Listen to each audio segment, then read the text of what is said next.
ಈಗೊಂದು ಸ್ವಲ್ಪ ದೊಡ್ಡ ಮಕ್ಕಳು, ಯುವ ಪ್ರತಿಭೆಗಳು, ಯುವಕರು ಒಂದು ಶಾಲೆಯಲ್ಲಿ ಏನಾದರೂ ಅವರು ಸ್ವಚ್ಛತೆಯ ಬಗ್ಗೆ ಇನ್ನಷ್ಟು ಅವೇರ್ನೆಸ್ ಅವರಿಗೆ ಬೇಕು ಅಂತ ಹೇಳಿದರೆ ಯಾವ ರೀತಿಯಲ್ಲಿ ಅವರಿಗೆ ಅರಿವು ಮೂಡಿಸ್ಬೋದು? ಯಾಕೆ ಅಂತ ಹೇಳಿದರೆ ಸರ್, ತಾವು ಶಿಕ್ಷಕರಾಗಿದ್ದವರು, ಉಪನ್ಯಾಸಕರಾಗಿದ್ದವರು, ಪ್ರಾಂಶುಪಾಲರಾಗಿದ್ದವರು, ಗುರುಗಳಾಗಿದ್ದವರು, ಹಾಗಾಗಿ ಒಂದು ಯಾವ ರೀತಿಯ ಅವೇರ್ನೆಸ್ ನಾವು ವಿದ್ಯಾರ್ಥಿಗಳಿಗೆ ಕೊಡ್ಬೋದು ಶಾಲೆಯಲ್ಲಿ ಅಥವಾ ಕಾಲೇಜುಗಳಲ್ಲಿ ಅನ್ನುವಂಥದ್ದು? ಶಾಲೆಗಳಲ್ಲಿ ಇಕೋ ಕ್ಲಬ್ಗಳಂತ ಇದ್ದಾವೆ. ಅವುಗಳ ಮೂಲ ಉದ್ದೇಶವೇ ಇದು, ಹಸಿರೀಕರಣ ಮತ್ತು ಸ್ವಚ್ಛತೆಯನ್ನು ಕಾಪಾಡುವ ಬಗ್ಗೆ ಕಾರ್ಯಕ್ರಮಗಳನ್ನು ಸಂಯೋಜಿಸುವಂಥದ್ದು. ಮತ್ತು ಕಾಲೇಜುಗಳಲ್ಲಿ ರಾಷ್ಟ್ರೀಯ ಸೇವಾ ಯೋಜನೆ ಇದೆ, ಹಾಗೆ ರೆಡ್ ಕ್ರಾಸ್ ಸೊಸೈಟಿ, ಬೇರೆ ಬೇರೆ ಸಂಘ ಸಂಸ್ಥೆಗಳಿದ್ದಾವೆ. ನಾವು ಮೊದಲಿಂದಲೂ ಕಾಲೇಜುಗಳಲ್ಲಿ ಶ್ರಮದಾನ ನಮ್ಮ ಅವಿಭಾಜ್ಯ ಅಂಗ ಆಗಿತ್ತು. ಮಾತಾಡುವ ಸರ್, ಶ್ರಮದಾನ ಅವಿಭಾಜ್ಯ ಅಂಗ. ಅದಕ್ಕೂ ಮೊದಲು ಒಂದು ಕರೆ. ಎಸ್, ನಮಸ್ಕಾರ. ಯಾರು ಮಾತಾಡೋದು? ಮಂಜೂರಿ ಅಂತ. ಮೂವರಿಗೂ ನಮಸ್ಕಾರ. ತುಳುವಲ್ಲಿ ಮಾತಾಡ್ಬೋದಲ್ಲ? ಖಂಡಿತ ಖಂಡಿತ ಪಾತಿರ್ಲಿ, ತುಳುಟು ಪಾತಿರ್ಲಿ. ದಾದಿ ಗೊತ್ತಿಲ್ಲ.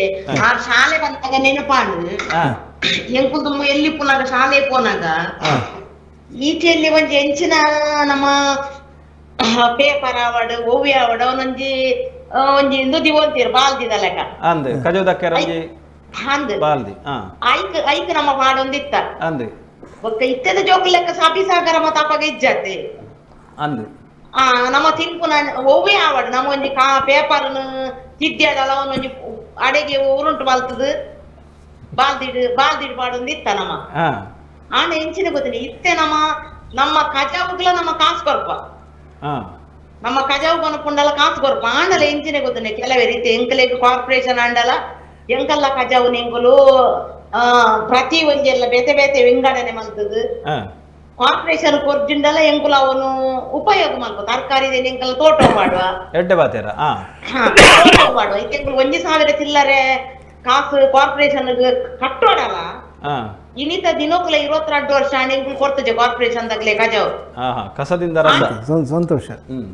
ಆಂಡ ಎಂಕುಲು ಅವನು ರೋಡ್ ದ ಬರಿಟ್ ಪಾಡುಜ ದಾಯಪಂಡ ಎಂಕಲೆಗ್ ಐತ ಬಗ್ಗೆ ಗೊತ್ತುಂಡಿತ ತರಕಾರಿ ಹೋಯ್ತನ ನಮ್ಮ ತೋಟಗ ಹಾಪುಡತೆ ಕರೆಕ್ಟ್ ಗಿಡಕ್ಲೆಗ್ ಹಾಕುದು ಪಕ್ಕದಾದನ್ನೆಲ್ಲ ಪ್ಲಾಸ್ಟಿಕ್ ಅವು ಒಂದು ಇತ್ತಂಡ ಎಂಕುಲು ಅವನು ನಾಯಿ ಒಯ್ತುಕೊನಪುನು ಕೆಲವರಿಗೆ ಎಂಚಿನ ಪಂಡೆ ಗೊತ್ತುಂಟು ಕಜಾವು ಕೊಂದ ಬೇರೆ ಬರ್ಪೇರೊಂದು ಪಂಡ ಹಾಕಲು ಒಂಜಿ ಬಜಿ ಕೀಳುಂದ ಆತನು ಈ ತೊಟ್ಟೆಡು ಕೊನಪಿನ ಒಯ್ತು ದಪ್ಪುಂದ ದತ್ತಗಾಯ್ತು ಇಲ್ಲಡ ಮಲ್ತಿನ ಮೀಂದ ಮುಟ್ಟೆಲ್ಲ ಕೊಂದು ದಪ್ಪೇರು ಅವು ಕುಚ್ಚೆ ನಾಯಿ ಇತ್ತನೆಲ್ಲ ಮಾಡುಜೇರು ಯಾಮನ್ ನಮ್ಮ ಪರಿಸರನು ಹಾಳು ಮಲ್ಪುನು ನಮನೆ ಸರಿ ಸರಿ ಸರಿ ಏರ್ಲ ತಾಂಡ ಐತ ಇಡ ಟೆನ್ಷನ್ ಗೊತ್ತನೆ ಕೆಲವು ಇತ್ತೆ ರೋಗಗಳು ಮಾತ ಬರ್ಪುಣತೆ ಅಂದೆ ಇತ್ತೆ ಡೆಂಗ್ಯೂ ಮಲೇರಿಯಾ ಚಿಕನ್ ಗುನ್ಯ ಪೂನಲ ಬರ್ಪುಣ ನಂಗೆ ಅಂದೆ ಉಮಿಲ್ ಹಿಡ್ದು ಬರ್ಪುಣ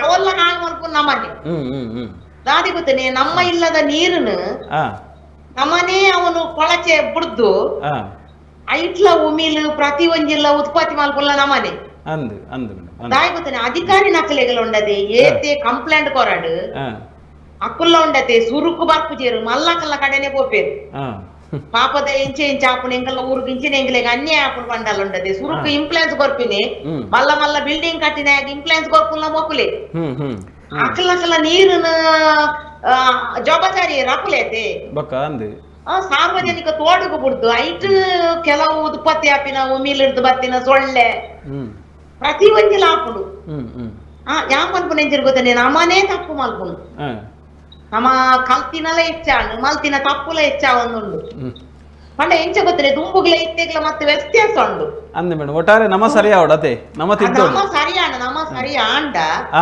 ಆಂಡ ನೆಟ್ಟೊಂತೆ ಅಧಿಕಾರಿ ನಕಲ ಚಳಿಲ ಬಿಡೋಡು ಅತೆ ಅಧಿಕಾರಿ ನಕಲ ಚಳಿಲ ಬಿಡೋಡು ದಾಯಿಗೂ ಗೊತ್ತುಂಡೆ ಅಧಿಕಾರಿ ನಕಲೇ ಗುಂಡತೆ ಒಂತೆ ಸಾಧಾರಣ ದಕಲ್ಕೊನದು ಅಕ್ಲಿದ ನಮ್ಮ ಕಂಪ್ಲೇಂಟ್ ಕೊರಿಯಾಡ ಗೆಲ್ಪುಜೇರು ಅಂದಪ್ಪ ಇಂಪ್ಲಾನ್ಸ್ ಏರ್ನ ಬರ್ಬೋದು ತಪ್ಪುದ ಮೇಟ್ ಇಂಪ್ಲಾನ್ಸ್ ಇತ್ತನಲ್ಲ ಐಕೆ ಹಾಕು ಸಪೋರ್ಟ್ ಮಾಡ್ತೀರು ಯಮನ್ಪಿ ನಂತ ಪರಿಸರ ಪೂರ ನಮ್ಮ ಇಲ್ಲ ನಮ್ಮ ಸುರು ನಿರ್ಮಲ ದಿಯಾಡ ಕೈತಲ್ದಕಲ್ಲ ಇಲ್ಲದಕ್ಲೆ ನಮ್ಮ ಪನೋಲಿ ಅಂದು ದಾಯ ಪಂಡಂದ ಎನ್ನ ಇಲ್ಲ ನಿರ್ಮಲ ಇತ್ತಿಂದ ಬೊಕ್ಕರಿ ಯಾನ್ ಪನೋಲಿ ಯಾನ್ ನರಕ ಕಟ್ಟಿ ನಾಕ್ಲಿಗೆ ಎಂಚ ಬನ್ಪಿನಿ ಸರಿ ಮೇಡಮ್ ಸರಿ ಇಂತಹ ಬಾರಿ ಶೋಕುಡು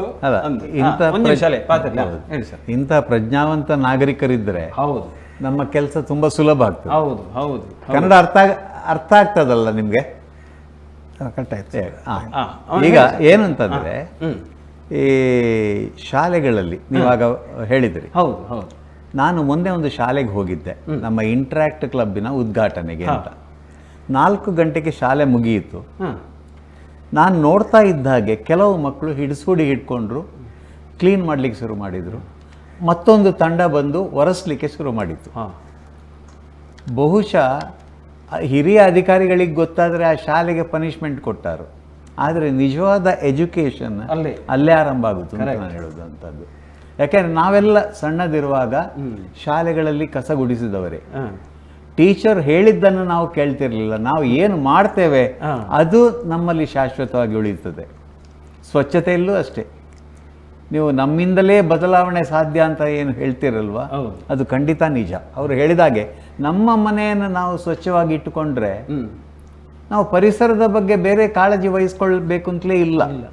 ನಮ್ಮ ಮನೆಯ ಕಸ ಹೇಗೆ ನಾವು ಸ್ವಚ್ಛವಾಗಿ ಇಡ್ತೇವ, ದಾರಿಗೆ ಬರದ ಹಾಗೆ ನೀವು ಕೂಡ ಅಲ್ಲಿ ಹೇಳಿದಿರಿ ರಸ್ತೆ ಬೇಡ ಅಂತ. ನಿಜ, ರಸ್ತೆ ಇರೋದು ನಮಗೆ ಹೋಗ್ಲಿಕ್ಕೆ ಬರಲಿಕ್ಕೆ, ಕಸ ಹಾಕ್ಲಿಕ್ಕಲ್ಲ.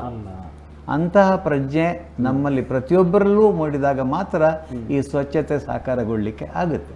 ಆದರೆ ಈಗೇನಾಗಿದೆ, ಈಗ ಕಾಲ ಬದಲಾಗಿದೆ ಅಂತ ಅವರು ಹೇಳ್ತಾ ಇದ್ದಾರೆ.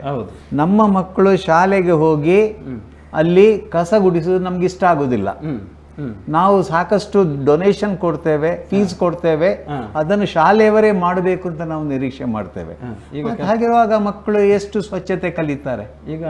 ಈಗ ನಾನು ಹೇಳಿದ ಆ ಶಾಲೆಯ ಮಕ್ಕಳು ಅವ್ರು ಸ್ವತಃ ಕಸವನ್ನು ಹೆಕ್ಕಿದ ಕಾರಣ ಅವರು ಎಲ್ಲಿಯೂ ಕಸ ಹಾಕ್ಲಿಕ್ಕಿಲ್ಲ. ಆದರೆ ಈ ಬೇರೆ ಬೇರೆ ಶಾಲೆಗಳಲ್ಲಿ ನಾನು ಡೊನೇಷನ್ ಕೊಟ್ಟು ನನ್ನ ಮಕ್ಕಳನ್ನ ಕಳಿಸ್ತೇನೆ. ಮನೆಯಲ್ಲಿ ಕೂಡ ಅವರು ಕೆಲಸ ಮಾಡ್ಲಿಕ್ಕೆ ಬಿಡುವುದಿಲ್ಲ, ನಾನೇ ಮಾಡುದು.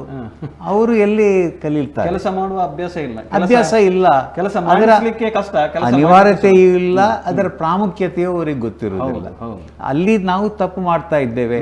ಹಿರಿಯರು ನಾವು ಮಾಡುವ ತಪ್ಪು ಅಂತ ನಾನು ಭಾವಿಸ್ತಾ ಇದ್ದೇನೆ. ಮಾತಾಡುವ ಸರ್. ಎಸ್, ಒಂದು ಕರೆ ಇದೆ. ನಮಸ್ಕಾರ, ಯಾರು ಮಾತಾಡೋದು? ಹಲೋ. ಸರ್ ನಮಸ್ತೆ, ಯಾರು ಮಾತಾಡೋದು ಸರ್? ನಮಸ್ತೆ, ನಾನು ರಮೇಶ್ ಅಣಕ ಅಂತ ಹೇಳಿ ಕುಳಯಿಂದ. ಮಾತಾಡಿ ಹೇಳಿ ರಮೇಶ್ ಅಣ್ಣ. ರಮೇಶ್, ಇವತ್ತು ಅಲ್ಲಿ ಕೂತ್ಕೊಂಡ ಇಬ್ಬರಿಗೆ, ರಾಜ್ಕುಮಾರ್ಗೆ ಮತ್ತು ಸತೀಶ್ ಅವರ ಇಬ್ಬರಿಗೂ ನಮಸ್ಕಾರ. ನಮಸ್ತೆ. ನಮಸ್ಕಾರ ಸರ್, ನೀವು ಇವತ್ತೊಂದು ಕಾರ್ಯಕ್ರಮ ಯೋಜನೆ ಮಾಡಿದಿರಲ್ಲ ನಮ್ಮ ಟಿವಿ ಅವರದ್ದು, ಒಳ್ಳೆ ಕಾರ್ಯಕ್ರಮ. ನಿಮಗೆ ಫಸ್ಟ್ ಆಫ್ ಆಲ್ ನಾನು ನಿಮಗೆ ಧನ್ಯವಾದ ಹೇಳ್ತೇನೆ ಸರ್. ಏನೆಲ್ಲ ಕೆಲಸ ಆಗಿದೆ ಸರ್ ನಮ್ಮ ನಾಗರಿಕ ಸೇವಾ ಸಮಿತಿಯಿಂದ? ನೋಡಿ, ನಾಗರಿಕ ಸಲಹಾ ಸಮಿತಿ ಅವರು ಸತೀಶ್ ಅದರ ಬಗ್ಗೆ ಎಲ್ಲ ಹೇಳಿದ್ರು. ಅದರಲ್ಲಿ ಆದ ಕೆಲಸ ಬೇರೆ ಯಾವ ಏರಿಯಾದಲ್ಲಿ ಕೂಡ ಕೆಲಸ ಆಗಿರ್ಲಿಕ್ಕಿಲ್ಲ. ಸುರತ್ಕಲ್ ಅಂತ ಒಂದು ಮಾದರಿ ಸುರತ್ಕಲ್ ಆಗುವ ಒಟ್ಟಿಗೆ ಈಗ ಕೆಲಸ ಆಗ್ತಾ ಉಂಟು. ಏನೆಲ್ಲ ಕಲೀಲಿಕ್ಕೆ ಸಿಗ್ತದೆ ವಿಷಯ? ಯಾವ್ದು? ಏನೆಲ್ಲ ವಿಷಯ ಕಲೀಲಿಕ್ಕೆ ಸಿಗ್ತದೆ ಸರ್ ಸ್ವಚ್ಛತೆಯಲ್ಲಿ? ಸ್ವಚ್ಛತೆ ಬಗ್ಗೆ ಕಲೀಲಿಕ್ಕೆ ನೋಡಿ ತುಂಬಾ ಸ್ವಚ್ಛತೆ ಬಗ್ಗೆ ಸಣ್ಣ ಮಕ್ಕಳಿಂದ ಹಿಡಿದು ದೊಡ್ಡವರವರೆಗೆ ಕಲಿಬಹುದು. ಈಗ ನಾವು ಸ್ವಚ್ಛತೆ ಬಗ್ಗೆ ಯಾರು ಇದೆಲ್ಲ ಮಾಡ್ತಾರೆ, ಸಮಾಧಾನ ಎಲ್ಲ ಮಾಡ್ತಾರೆ. ಸಮಾಧಾನ ನಾವು ಸಮಾಧಾನ ಮಾಡುವುದನ್ನು ಮಕ್ಕಳೆಲ್ಲ ನೋಡಿ, ಹಿರಿಯರೆಲ್ಲ ನೋಡಿ ಅದಕ್ಕೆ ತುಂಬಾ ಪ್ರೇರಣೆ ಆಗ್ತಾರೆ. ಅಂದ್ರೆ ನಾವು ಕೂಡ ಹಾಗೆ ಬಿಸರ್ಬಾರ್ದು ಅಂತ ಹೇಳಿ ಅವರಿಗೆ ಒಂದು ಅರಿವು ಮೂಡುತ್ತದೆ. ಮತ್ತೆ ಇನ್ನೊಂದಂತ ಹೇಳಿದ್ರೆ, ಈಗ ಮೇನ್ ಕಸ ಆಗುದು ಈಗ ಉತ್ತರ ಭಾರತದವರು ಇಲ್ಲಿ ಒಂದು ಗುಡ್ಕ ಪಾನ ಎಲ್ಲ ತಿಂತಾರೆ. ಅದು ಈಗ ಸಣ್ಣ 5 ಗ್ರಾಮ್ 10 ಗ್ರಾಮ್ ಏನೋ ಉಂಟು. ಆ ಪೌಚ್ ಅನ್ನು ಒಂದು 100 ಗ್ರಾಮ್ಸ್ 200 4 kg ಗ್ರಾಮ್ಸ್ ಪ್ಯಾಕೆಟ್ ಮಾಡಿದ್ರೆ ಅವ್ರು ಮನೆಯಲ್ಲಿ ತಗೊಂಡೋಗಿ ತಿಂದು ಸಾಯಲಿ ಬೇಕಾದ್ರೆ ಇಲ್ಲಿ ಮಾರ್ಗದಲ್ಲಿ ಬಿಸಿದ ಅವಶ್ಯಕತೆ ಇಲ್ಲಲ್ಲ. ಹೌದು ಹೌದು. ಅದನ್ನು ಬ್ಯಾನ್ ಮಾಡುವಂತ ಪರಿಸ್ಥಿತಿಯಲ್ಲಿ ಕೂಡ ಅಂದ್ರೆ ಗವರ್ಮೆಂಟ್ ಗೆ ರೆವಿನ್ಯೂ ಬರ್ತದೆ. ಒಂದಾದ ಮತ್ತೆ ಇನ್ನೊಂದು, ಈ ಬಾಡಿಗೆದಾರರು ಇರ್ತಾರಲ್ಲ, ಬಾಡಿಗೆ ಕೊಡುವಾಗ ಮನೆಯ ಓನರ್ ಅವರಿಗೆ ಸರಿಯಾದ ಮಾಹಿತಿ ಕೊಡಬೇಕು. ಒಣ ಕಸ ಹಸಿ ಕಸವನ್ನು ಬೇರೆ ಬೇರೆ ವಿಂಗಡಣೆ ಮಾಡಿ ಅದಕ್ಕೊಂದು ಒಳ್ಳೆ ಜಾಗದ ವ್ಯವಸ್ಥೆ ಮಾಡ್ಬೇಕು. ಇದೆಂತ ಅಂದ್ರೆ ಗಂಟೆ ಅಂತ ಇಬ್ರು ಕೆಲಸಕ್ಕೆ ಹೋಗುವಾಗ ಅವರ ಮನೆ ಎದುರುಗಡೆ ಅಥವಾ ದಂಡೆ ಮೇಲೆ ಇಟ್ಟು ಹೋಗ್ತಾರೆ. ಅದು ಇಟ್ಟು ಹೋದ ಮೇಲೆ ಅಲ್ಲಿ ನಾಯಿ ಬೆಪ್ಪಿ ಇದ್ದಾರೆ, ಅದನ್ನೆಲ್ಲ ಬಾಡಿಗೆ ಪರಿಸರ ಹಾಳು ಮಾಡ್ತಾರೆ. ಮೇನ್ ಬಾಡಿಗೆ ಯಾರು ಕೊಡ್ತಾರೆ ನೋಡಿ, ಪರಿಸರದಲ್ಲಿ ಬಾಡಿಗೆ ಕೊಡುವವರಿಗೆ ಮೇನ್ ಅವರಿಗೆ ಒಂದು ಅರಿವು ಮೂಡಿಸ್ಬೇಕು. ಅಥವಾ ಯಾರಾದ್ರೂ ಕಸ ಬಿಸಾಡಿದರೆ ಅದಕ್ಕೆ ಕ್ರಿಮಿನಲ್ ಕೇಸ್ ಹಾಕ್ಬೇಕು. ಈಗ ಎಂತಂದ್ರೆ 100-500 ರೂಪಾಯಿ ಹಾಕ್ತಾರೆ. ಅದೊಂದು ಕ್ಯಾರೆ ಇಲ್ಲ. ಈಗ 500 ರೂಪಾಯಿಗೆ ಬೆಲೆ ಇಲ್ಲ. ಮಿನಿಮಮ್ ಒಂದು 5,000 ಆದ್ರೂ ಫೈನ್ ಹಾಕ್ಬೇಕು ಅವರಿಗೆ. ಒಮ್ಮೆ ಬಿಸಿ ಮುಟ್ಟಿಸ್ಬೇಕಲ್ಲ ಸರ್, ಜನರಿಗೆ ಏನಾದ್ರೂ ಮೂಡುದಿಲ್ಲ. ಮತ್ತೆ ಸ್ವಚ್ಛ ಸುರತ್ಕಲ್ ಒಳ್ಳೆ ಕೆಲಸ ಆಗ್ತಾ ಇದೆ. ನಾನು ಅವರಿಗೆ ತುಂಬಾ ಆಭಾರಿ ಆಗಿದ್ದೇನೆ. ಎಲ್ಲೇ ಕೆಲಸ ಇದ್ರು ನಾನು ಕೂಡ ಅವರಿಗೆ ಜೊತೆಗಡೆ ಕೆಲಸ ಮಾಡೋದ್ರಲ್ಲಿ ನನಗೆ ತುಂಬಾ ಖುಷಿ ಇದೆ. ಸೊ ಓಕೆ, ಧನ್ಯವಾದ ಸರ್. ಆವಾಗಿನ ಮಾತನ್ನ ಮುಂದುವರಿಸೋಣ ಸರ್. ಒಂದು ಈಗ ಅವರು ಹೇಳಿದ ಹಾಗೆ ಇವತ್ತು ಹಸಿ ಕಸ ಇರ್ಬೋದು, ಒಣ ಕಸ ಇರ್ಬೋದು. ಇನ್ನೂ ಅರಿವು ಬೇಕಾ ಅಂತ ಜನರಿಗೆ ಅರಿವಿದೆ, ಈಗ ಸದ್ಯದ ಮಟ್ಟಿಗೆ ಒಳ್ಳೆ ಅರಿವಿದೆ. ಅದರೊಟ್ಟಿಗೆ ನಾವೀಗ ಹಸಿ ಕಸ ಅಂತ ಹೇಳುವಂಥದ್ದು ನಮಗೆ ಸಮಸ್ಯೆ ಕೊಡ್ತಾ ಇರುವಂಥದ್ದೆಲ್ಲ ನಮ್ಮ ಅಡಿಗೆ ಮನೆ ತ್ಯಾಜ್ಯ. ನಮ್ಮದು 2016ರದ್ದು ಏನು ಸಾಲಿಡ್ ವೇಸ್ಟ್ ಮ್ಯಾನೇಜ್ಮೆಂಟ್ ರೂಲ್ಸ್ ಏನು ಬಂದಿದೆ, ಅದರಲ್ಲಿ ಬಲ್ಕ್ ಯಾರು ಪ್ರೊಡ್ಯೂಸರ್ಸ್ ಇದ್ದಾರೆ ಅವರು ಅವರದೇ ವ್ಯವಸ್ಥೆಯನ್ನು ಸೋರ್ಸಲ್ಲಿ ಮಾಡಿಕೊಳ್ಬೇಕು ಅಂತ ವ್ಯವಸ್ಥೆ ಇದೆ, ಕಾನೂನಿದೆ. ಅದು ಕೆಲವು ಕಡೆಗಳಲ್ಲಿ ಅದು ಆಗ್ತಾ ಇದೆ. ಹೊಸ ಹೊಸ ಫ್ಲಾಟ್ಗಳು ಬರುವಾಗ ಅದಕ್ಕೆ ಅವರು ವ್ಯವಸ್ಥೆ ಮಾಡ್ತಾ ಇದ್ದಾರೆ ಪರ್ಮಿಷನ್ ಕೊಡೋದಕ್ಕಿಂತ ಮುಂಚೆ. ಇವಾಗ ವೀಕ್ಷಕರು ಕೂಡ ಒಂದು ಹೇಳಿದ್ರು ಮನೆಯಲ್ಲಿ ಯಾವ ರೀತಿ ಉಪಯೋಗ ಮಾಡ್ತಾರೆ ಅಂತ. ಹಸಿ ಕಸವನ್ನು 100ಕ್ಕೆ 100% ಅದು ಗೊಬ್ಬರವನ್ನಾಗಿ ಪರಿವರ್ತಿಸಿ ಮನೆಯಲ್ಲಿ ಕೈತೋಟ ಮಾಡ್ಬೋದು. ತೋಟ ಇರುವಂಥದ್ದು ತೆಂಗಿನ ಮರ, ಅಡಿಕೆ ಮರ ಅಂಥದ್ದು ಮರಗಳಿದ್ರೆ ಅದಕ್ಕೆ ಗೊಬ್ಬರ ಆಗಿ ಉಪಯೋಗ ಮಾಡ್ಬೋದು. ಹಸಿ ಕಸದ್ದು ಸಮಸ್ಯೆ ಇಲ್ಲ. ಅದನ್ನು ನಾವು ಮನಸ್ಸು ಮಾಡಬೇಕಷ್ಟೇ, ಅದನ್ನು ವಿಲೇವಾರಿ ಮಾಡಬೇಕು. ಒಣಕಸ ಇವತ್ತು ನಮಗೆ ಒಣಕಸದಲ್ಲಿ ಏನು ಕೆಮಿಕಲ್ ವೇಸ್ಟ್ ಇದೆ, ಮೆಡಿಕಲ್ ವೇಸ್ಟ್ ಇದೆ, ಈ ವೇಸ್ಟ್ ನಾವೇನು ಹೇಳ್ತೇವೆ ಎಲೆಕ್ಟ್ರಾನಿಕ್ ವೇಸ್ಟ್ಗಳು, ಅದಕ್ಕೆ ಬೇಕಾದಂಥ ವ್ಯವಸ್ಥೆ ಇದೆ. ಕೆಮಿಕಲ್ ವೇಸ್ಟ್ ಪ್ರೊಡ್ಯೂಸ್ ಮಾಡುವಂಥ ಎಲ್ಲ ಕಂಪನಿಗಳು ಅದಕ್ಕೆ ಸ್ಟ್ಯಾಂಡರ್ಡ್ ರೂಲ್ಸ್ ಇದೆ, ನೀವು ಹೀಗೆ ಅದನ್ನು ವಿಲೇವಾರಿ ಮಾಡಬೇಕು ಅಂತೇಳಿ. ಮೆಡಿಕಲ್ ವೇಸ್ಟಿಗೂ ಕೂಡ ಗೌರ್ಮೆಂಟ್ ರೂಲ್ಸ್ ಮಾಡಿದ್ದಾರೆ, ಅದನ್ನು ಆ ರೀತಿಯಲ್ಲಿ ಆಗ್ತಾ ಇದೆ. ಇವತ್ತು ಮನೆಗಳಲ್ಲಿ ಉತ್ಪತ್ತಿಯಾಗುವಂಥ, ಅಂಗಡಿಗಳಲ್ಲಿ ಉತ್ಪತ್ತಿಯಾಗುವಂಥ ಒಣ ತ್ಯಾಜ್ಯ ಏನಿದೆ, ಅದು ನಮ್ಮ ಮನೆಯಲ್ಲಿ ಆದರೆ ನಮ್ಮ ಮಕ್ಕಳು ಬರೆದು ಬಿಟ್ಟಂಥ ಪುಸ್ತಕ, ಪೆನ್ನು, ಪೆನ್ಸಿಲು, ನಾವು ಬೆಳಿಗ್ಗೆ ಎದ್ದು ಹಲ್ಲು ಉಜ್ಜುವ ಬ್ರಷಿಂದ ಹಿಡಿದು ಪೇಸ್ಟ್ ಇರ್ಬೋದು, ಪ್ಯಾಕಿಂಗ್ ಮೆಟೀರಿಯಲ್ಸ್ ಇರ್ಬೋದು, ಮನೆಗೆ ತಂದ ಬೇಕರಿ ಐಟಮ್ ಇರ್ಬೋದು, ಫುಡ್ ಇರ್ಬೋದು, ನಾವು ಸ್ವಿಗ್ಗಿ ಝೊಮ್ಯಾಟೊದಲ್ಲಿ ಆರ್ಡರ್ ಮಾಡುವಂಥ ಫುಡ್ಡಿದ್ದು ಪ್ಯಾಕೆಟ್ಗಳಿರ್ಬೋದು, ಇದು ಎಲ್ಲವೂ ಕೂಡ ಒಣ ಕಸ ಆಗ್ತದೆ. ಅದನ್ನು ನಾವು ಈಗ ಹಾಲಿನ ಪ್ಯಾಕೆಟ್ ಉಂಟು, ನಾವು ಅದನ್ನು ಸ್ವಲ್ಪ ಹಾಲು ಉಪಯೋಗ ಮಾಡಿದ ನಂತರ ಅದನ್ನು ಸ್ವಲ್ಪ ಕ್ಲೀನ್ ಮಾಡಿ ಅದನ್ನು ನಾವು ಒಟ್ಟು ಮಾಡಿ ಅದನ್ನು ಕೊಟ್ಟರೆ ಅದು ರೀಸೈಕಲ್ ಆಗ್ತದೆ. ಇವತ್ತು ಒಣಕಸದಲ್ಲಿ ಒಂದು ಸಮಯದಲ್ಲಿ ಸ್ವಲ್ಪ ಸಮಸ್ಯೆ ಇತ್ತು ಏನು ಹೇಳಿದರೆ, ನಮ್ಮ ಚಪ್ಪಲಿ, ಹಳೆಯ ಬಟ್ಟೆಗಳು, ಮಲ್ಟಿ ಲೆವೆಲ್ ಪ್ಲಾಸ್ಟಿಕ್ಗಳು, ಈ ಲೇಸ್ ಎಣ್ಣೆದೆಲ್ಲ ಪ್ಯಾಕೆಟ್ಗಳು ರೀಸೈಕಲ್ ಆಗ್ತಾ ಇರಲಿಲ್ಲ. ಇವತ್ತು ಅದಕ್ಕೆ ಕೂಡ ಬೇಕಾದಂಥ ವ್ಯವಸ್ಥೆ ಮಾಡಿದ್ದಾರೆ. ಅದಕ್ಕೂ ಎಲ್ಲವೂ ಎನರ್ಜಿಯಾಗಿ, ಫ್ಯೂಯಲ್ ಆಗಿ ಅದು ಇವತ್ತು ಉಪಯೋಗ ಆಗ್ತಾ ಇದೆ. ಆದ್ರಿಂದ ಒಣಕಸ ಕೂಡ ಇವತ್ತು ನಮಗೆ ಅದು ರಿಸೋರ್ಸ್, ಅದು ನಾವು ಅದನ್ನು ಸರಿಯಾಗಿ ಉಪಯೋಗ ಮಾಡೋದಿಲ್ಲ, ಅದರಿಂದ ನಮಗೆ ಈ ಸಮಸ್ಯೆ ಬರ್ತಾ ಇದೆ.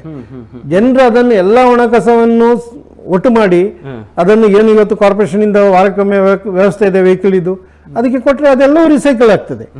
ಇಲ್ಲ ಅದು ಇನ್ನೊಂದು ಫಾರ್ಮ್ ಆಗಿ ಅದು ಎನರ್ಜಿ ಆಗಿ ಫ್ಯೂಯಲ್ ಆಗಿ ಅದು ಉಪಯೋಗ ಆಗ್ತದೆ, ನಮ್ಮ ರಸ್ತೆಗೆ ಬರುವುದಿಲ್ಲ.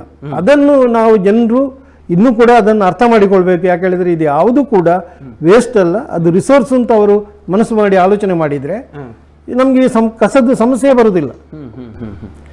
Okay doctor sir K Rajamohan sir, ಇವಾಗ ಮನೆಯಲ್ಲಿ ಕೂಡ ಯಾವ ರೀತಿ ನಾವು ಸ್ವಚ್ಛತೆ ಮಾಡಬೇಕು? ಆವಾಗ ನೀವು ಹೇಳಿದ್ರಿ ಮನೆಯಲ್ಲಿ ಮಕ್ಕಳಿಗೆ ಕೂಡ ಕೆಲಸ ಮಾಡಿ ಅಭ್ಯಾಸ ಇಲ್ಲ ಅಂತೇಳಿ. ಕೆಲಸ ಮಾಡಿಸುವುದು ಸುಲಭ, ಕೆಲಸ ಮಾಡಲಿಕ್ಕೆ ಕಷ್ಟ. ಯಾವ ರೀತಿ ಮಕ್ಕಳು ಮನೆಯಲ್ಲಿ ಕೆಲಸ ಮಾಡಿದರೆ ಮಾತ್ರ ಮತ್ತೆ ಹೊರಗಡೆ ಹೋಗಿದೆ. ನೀವು ಆಗ ಒಂದು ಶಾಲೆದು ಒಂದು ಒಳ್ಳೆಯ ಉದಾಹರಣೆ ಕೊಟ್ಟರಿ.